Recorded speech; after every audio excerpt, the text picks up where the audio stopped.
Hello friends, അപ്പോൾ നമുക്കിന്നൊരു ഉള്ളിത്തീര ഉണ്ടാക്കുന്നത് എങ്ങനെയാണെന്ന് നോക്കാം. എല്ലാവർക്കും വളരെ എളുപ്പത്തിൽ ഉണ്ടാക്കാൻ സാധിക്കുന്ന ഒരു കറിയാണ് ഇപ്പം നമ്മൾ തയ്യാറാക്കാൻ നോക്കുന്നത്. ഉള്ളിത്തീരാണ് നമ്മൾ തയ്യാറാക്കാൻ നോക്കുന്നത്. അതിന് വേണ്ട സാധനങ്ങൾ: പച്ചക്കറി അരിഞ്ഞ് റെഡിയാക്കി വെച്ചിട്ടുണ്ട്, 2 കിഴങ്ങ്, 2 സവാള, ഒരു തക്കാളി, ഒരു 4-5 പച്ചമുളക്, ഇത്രയും അരിഞ്ഞ് റെഡിയാക്കി വെച്ചിട്ടുണ്ട്. ബാക്കി നമുക്ക് നോക്കാം. അടുത്തതായി നമുക്ക് തേങ്ങ ഒന്ന് വറുത്തരയ്ക്കണം. അതിനായിട്ട് നമ്മൾ തേങ്ങ ഒരു ഗോൾഡൻ കളർ ആവുന്നവരെ ഒന്ന് മൂപ്പിച്ചെടുക്കുകയാണ് വേണ്ടത്. ആദ്യമായി ഒന്ന് റെഡി ആകുമ്പോഴത്തേക്ക് നമുക്ക് പച്ചക്കറി അതിലേക്ക് ആവശ്യമായ വെള്ളം ഒഴിച്ച് നമുക്കൊന്ന് അടുപ്പിൽ വെച്ചൊന്ന് വേവിച്ചെടുക്കാം. അതിലേക്കായി കുറച്ച് ഉപ്പും ചേർക്കുന്നുണ്ട്. നമുക്കത് ഒന്ന് വേവിച്ചെടുക്കാം. തേങ്ങ ഒന്ന് റെഡി ആകുമ്പോഴത്തേക്ക് നമുക്കൊന്ന് വേവിച്ചെടുക്കാം.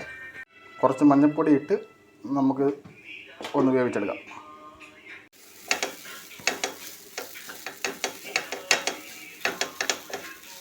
അങ്ങനെ നമ്മുടെ പച്ചക്കറി വെന്തോ എന്ന് നമുക്ക് നോക്കാം. പച്ചക്കറി അത്യാവശ്യം വെന്തിട്ടുണ്ട്. അപ്പോൾ നമ്മുടെ തേങ്ങ ഒരു ഗോൾഡൻ കളറിലേക്ക് വന്നിട്ടുണ്ട്. അപ്പോൾ ഇതിലേക്ക് വേണ്ട നമുക്ക് മസാല ആദ്യം ചേർത്ത് കൊടുക്കാം. ഒരു 2 ടീസ്പൂൺ മല്ലിപ്പൊടി, ഒരു 2 ടീസ്പൂൺ മുളക് പൊടി,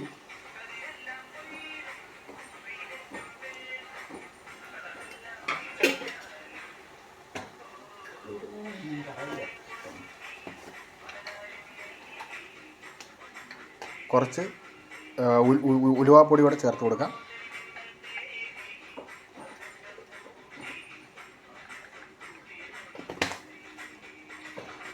എന്നിട്ടിത് നന്നായി ഒന്ന് മിക്സ് ചെയ്ത് കൊടുത്തതിന് ശേഷം നമുക്കിത് ഒരു മിക്സിയിലിട്ട് നന്നായി ഒന്ന് അരച്ചെടുക്കാം.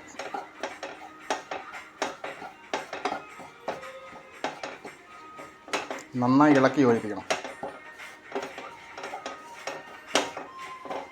വറുത്ത വെച്ച തേങ്ങ മിക്സിയിലിട്ട് ഒട്ടും വെള്ളം ചേർക്കാതെ ഈ രീതിയിൽ അരച്ചെടുത്തിട്ടുണ്ട്.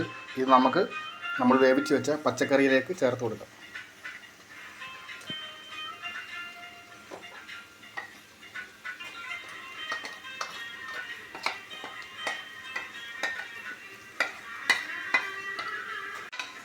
നമ്മൾ വേവിച്ച് വെച്ച പച്ചക്കറിയിലേക്ക് ചേർത്ത് കൊടുത്ത് ആവശ്യത്തിന് വെള്ളവും ചേർത്ത് തിളപ്പിച്ച് എടുത്താൽ മതി. അപ്പോൾ നമ്മൾ തീയിലേക്ക് വേണ്ട ആവശ്യത്തിനുള്ള വെള്ളം ചേർത്ത് കൊടുത്തിട്ടുണ്ട്. ഇതിലേക്ക് ആവശ്യത്തിന് ഉപ്പും ചേർത്ത് നന്നായി തിളപ്പിച്ചെടുക്കുക. അപ്പോൾ നമ്മുടെ തീയൽ നന്നായി തിളച്ച് വരുന്നുണ്ട്. നമുക്ക് തീയിലേക്ക് വേണ്ട കടുക് വറുത്ത് ഒഴിക്കാം.